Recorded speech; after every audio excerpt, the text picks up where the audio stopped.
চলে এসেছে আজকে আমি আবার শাপলা নিয়ে। কারণ পুজোর পরে বিজয়া দশমী হয়ে গেলে আমরা আর শাপলা খাই না। অনেকে হয়তো খাই, কিন্তু আমরা ছোটোবেলা থেকে দেখে এসেছি ঠাকুর বিসর্জন হয়ে গেলে আর শাপলা খায় না। তার জন্য ভাবলাম পুজো এসে গেছে, আর তো শাপলা খাওয়া হবে না, তাই আজকে এরকম বড় বড় শাপলা দেখে কিছু শাপলা নিয়ে আসলাম। এবার শাপলাটাকে আজকে আমি ইলিশ মাছের মাথা দিয়ে ঘন্ট করব। শাপলা নিরামিষও ভালো লাগে, শাপলার ভেলা ভাজাও ভালো লাগে, আবার শাপলা চিংড়ি মাছ দিয়েও আগে করেছি, তোমাদেরকে দেখিয়েছি।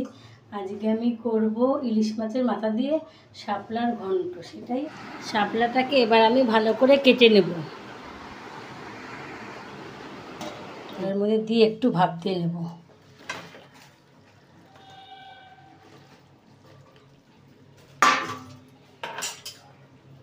শাপলাটাকে একটু ভালো করে নেড়ে চেড়ে ভাপ দিয়ে নেব, কারণ এখন বৃষ্টির সময় কত রকম জলের মধ্যে, বৃষ্টির সময় বর্ষার দিনে শাপলা জলের মধ্যে ভাপ দিয়ে করাই ভালো, তাই আমি জলের মধ্যে একটু নুন দিয়ে ভাপ দিয়ে নিলাম। চারিদিকে শুধু নোংরা আবর্জনা জল, কোন জলের শাপলা তা তো আমরা জানি না, তার জন্য একটুখানি শাপলাটাকে জলের মধ্যে নুন দিয়ে ভাপ দিয়ে, শাপলাটা ভাপ দেওয়া হয়ে গেছে। এবার শাপলাটাকে ঢেলে নেব ঝাঁঝরিতে ঢেলে নেব।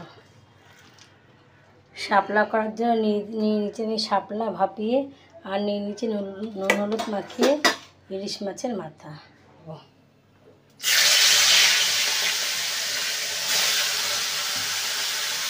দুটো কালো জিরে ফোড়ন দিয়ে দেব,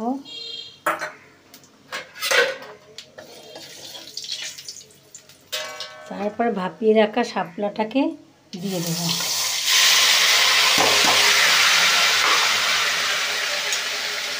আর দিয়ে দেব কটা কাঁচা লঙ্কা চিড়ে। শাপলাটা কিছু সময় নাড়াচাড়া করার পর দিয়ে দেব 1 চামচ হলুদ, আর দিয়ে দেব সামান্য একটু নুন, কারণ সেদ্ধ করার সময় নুন দিয়েছিলাম, তাই এখন আর বেশি দেব না। আর দিয়ে দেব ভেজে রাখা মাছের মাথাটা, দিয়ে ভালো করে নাড়িয়ে চাড়িয়ে নেব। শাপলার ঘন্ট হয়ে গেছে, নামানো একটু মিষ্টি আর একটু জিরের গুঁড়ো দিয়ে নামিয়ে নেড়ে চেড়ে নামিয়ে নেব। শাপলার ঘন্টটা দেখে ভালো লাগলে একটা লাইক করে দেবেন।